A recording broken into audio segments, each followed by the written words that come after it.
حضرت مولانا رومی کے سنہرے حروف۔ جب اللہ کسی کی رسوائی چاہتا ہے تو اس کو پاک لوگوں پر لعن و طعن کرنے کی طرف مائل کر دیتا ہے۔ اللہ تعالیٰ جب کسی فرد کی عیب پوشی کرنا چاہتا ہے تو اسے معیوب لوگوں کے عیب پر بھی بات نہ کرنے کی توفیق بخش دیتا ہے۔ جدائی کا ایک لمحہ بھی عاشق کے نزدیک 1 سال کے برابر ہے۔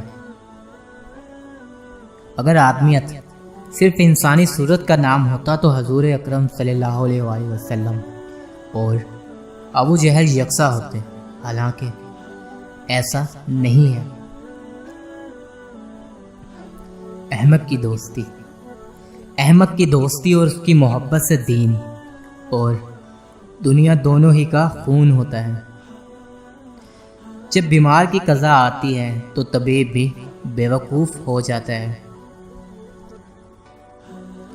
جو عشق صرف رنگ و روپ کی خاطر ہوتا ہے وہ دراصل عشق نہیں، فسق ہوتا ہے، اور اس کا انجام شرمندگی اور رسوائی کے سوا کچھ نہیں۔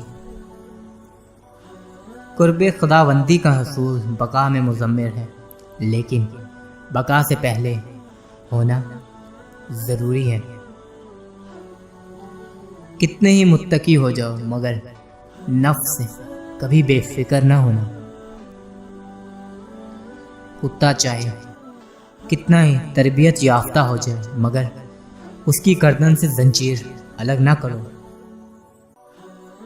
کوئی ناقص ذہن کسی کام کے مقام کو نہیں سمجھ سکتا۔ ہر شر اور عیب بھی اپنی پیدائش کے لحاظ سے حکمت کا حامل ہے۔ رات کو سو جانے کی بات قید خانے کی تکلیف سے اور بادشاہ اپنی سلطنت اور دولت کے احساس سے بے خبر ہو جاتے ہیں۔ اللہ والوں کی باتیں سکون قلب عطا کرتی ہیں اور اہل ظاہر کی باتیں دل میں انتشار اور بے اطمینانی پیدا کرتی ہیں۔ اے لوگوں، بہت سے شیطان خصلت صوفیوں کی شکل میں موجود ہیں، اس لیے بیعت میں ہرگز جلدی نہ کرو۔ جہاں بھی پانی دیکھو وہاں سبزہ ہوگا، اسی طرح جہاں آنسو ہوتے ہیں وہیں رحمت ہوتی ہے۔ جو عقل سلیم رکھتا ہے وہ خلوت اختیار کرتا ہے، کیونکہ تنہائی میں قلب کی صفائی ہوتی ہے۔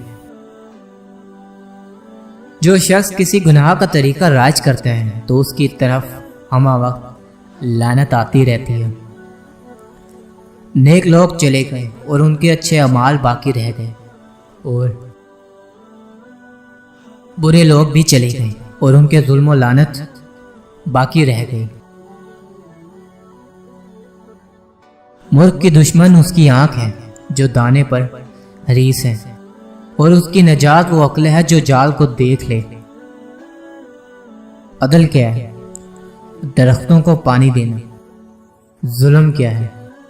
کانٹوں کی پرورش کرنا۔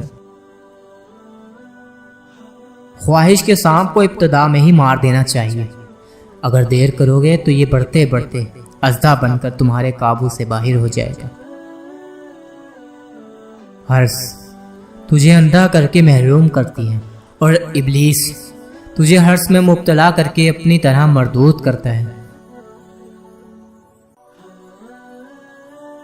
جس شخص کا مزاج فاسد اور تربیت بیمار ہوتی ہے وہ کسی کی تندرستی پسند نہیں کرتا۔ نفس کو دنیا والوں کی تعریف اور خوشامد بہترین لقمہ معلوم ہوتا ہے۔ ایسے لقمے کو مت کھاؤ کہ یہ آگ سے پر ہے۔ عاشق کو ایسی تنہائی مطلوب ہے کہ اس کی آنکھ کو آسمان کے سوا کوئی اور سننے والا نہ ہو۔ ایسی ویرانی سے کبھی نہیں گھبرانا چاہیے جو کسی عظیم تعمیری کام کے لیے مقدمہ و آغاز ہو۔ درویش کی مثال ایسی ہے کہ ایک خالی گھڑا ہے جس کا منہ بند ہے۔ دریا میں کیسا ہی طوفان برپا ہو وہ اس میں ڈوب نہیں سکتا۔ عالم کا کمال یہ ہے کہ وہ اپنے جہل سے واقف ہو۔ پاک بازوں اور حق شناسوں سے مشورہ کرنا مفید رہتا ہے۔